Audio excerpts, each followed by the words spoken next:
Hi, welcome to SongChops. I'm Linda Shively. We've got an exciting songwriting exercise for you today. This is one of those that it's a game changer.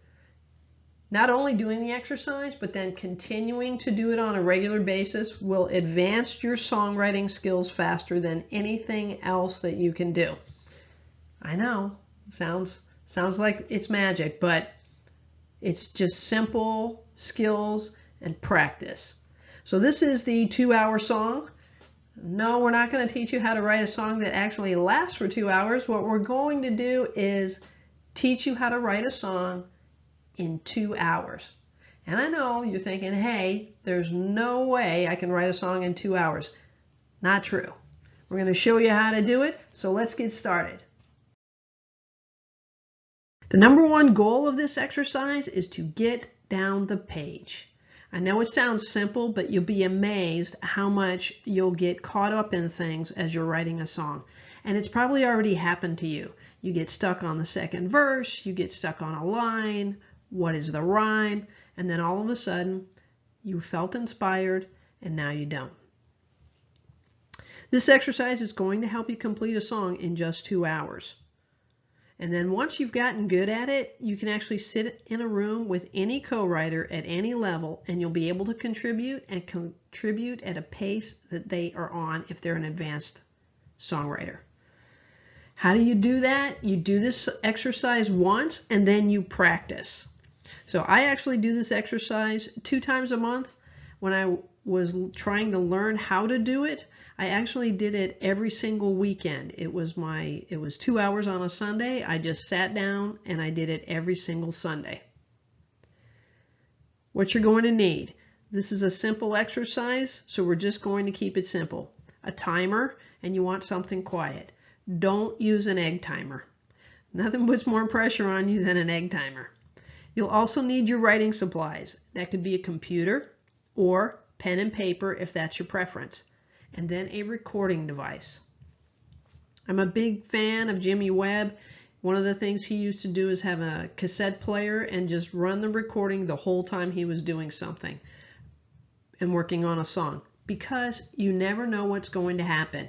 So take advantage of the fact that you've got things, super simple now. You've got memo apps, voice apps on your phone, you got your iPads, your computer has an app on it that will record. Go ahead and do it and just let it run. If you don't like what's there, just delete it.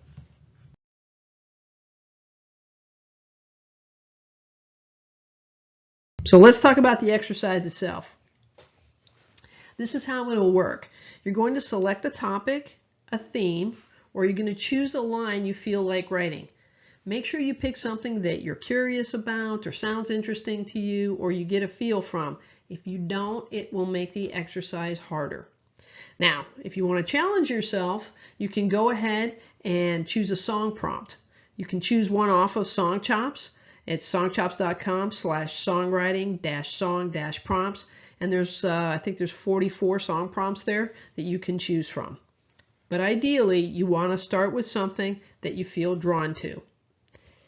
Once you've decided on what you're writing, go ahead and start the timer. You're going to keep writing for 2 hours. Don't go get a snack or stretch your legs. You're going to stay in the room with the song. Now you can walk around the room or whatever you need to do for that, but stick to the task for the full 2 hours.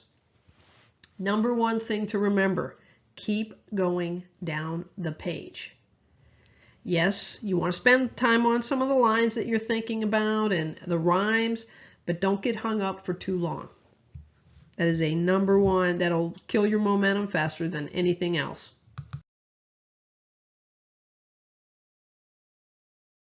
So what do you do if you get stuck?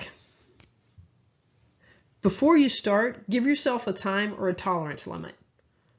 So for me, if I start getting frustrated or I'm getting tired of writing the song, it just feels like it's going nowhere, I decide, okay, I'm going to move on, not stop writing the song. During a co-write, if I'm in the room with someone who seems kind of dug in on an idea, I don't sit there and debate it with them. I might push back a little bit, but if you're going to spend time debating with them, it will kill the momentum. And this is all about momentum. Getting down the page. I can't say that enough. And give yourself permission to actually get down the page with an okay version of a song. Whenever somebody sits in a room or you sit down to write, you always want to end up with this great song at the end. Before you even start, give yourself permission to not do that.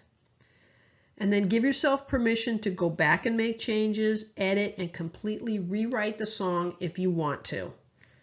That's your prerogative. And to be honest with you, it's something you should do after you write a song in 2 hours.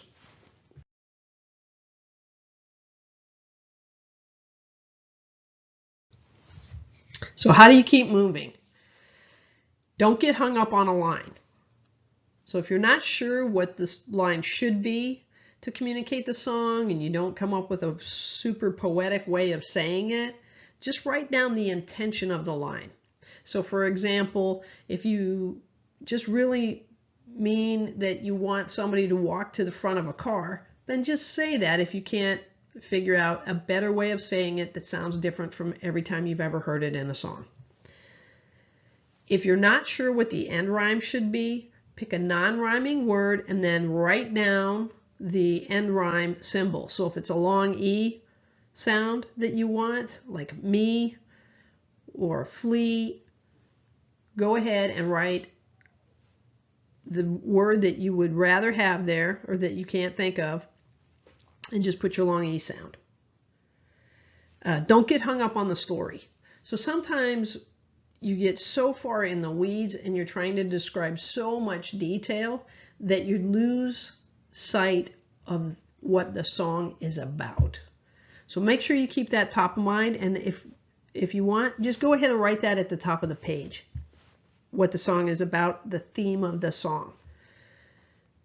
So keep your storyline at a higher level so you don't get stuck in okay, so at 3 o'clock the person did this, at 4 o'clock they did that, then they picked up their hat and they walked to the sidewalk and then they went down the sidewalk. You don't want all that, right? Nobody wants to watch a movie that's like that, so they don't want to listen to a song that's like that.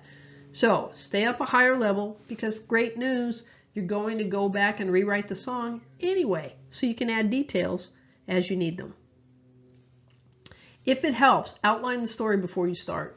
So one of the things I kind of do, especially in a co-write, when I'm talking to the person and we're kind of trying to figure out the story, I might put verse 1 is sort of about this. Verse 2 might be about this. Verse 3 could be about this, and this is how it resolves. And the chorus really articulates the main idea of the song or the theme, and here's what the chorus might be. So I give myself a little bit of a framework to work within, which helps me get down the page. Get everything set up somewhere that you won't be disturbed. You don't want to have to, go run downstairs and, take care of the dog, or have somebody bust in the room in the middle of while you're writing a song. So pick an out of the way place and someplace you won't be disturbed. Set the timer for 2 hours and then put it aside. Don't look at it. Don't start it yet. Select your topic and your theme and write down the first line of what the first verse is, and then start your timer. And that way you give yourself a fighting chance. Because if you start the timer before you write anything down, it will be more difficult to get through the song. And go ahead and work on the song for a full 2 hours. Remember, the goal is to get down the page. Down the page. If you get stuck, keep going. Use the tips I gave you and keep moving forward on the song. That's it. That's how it works. Good luck with the exercise, and I've also got several songs in this channel of songs written in 2 hours.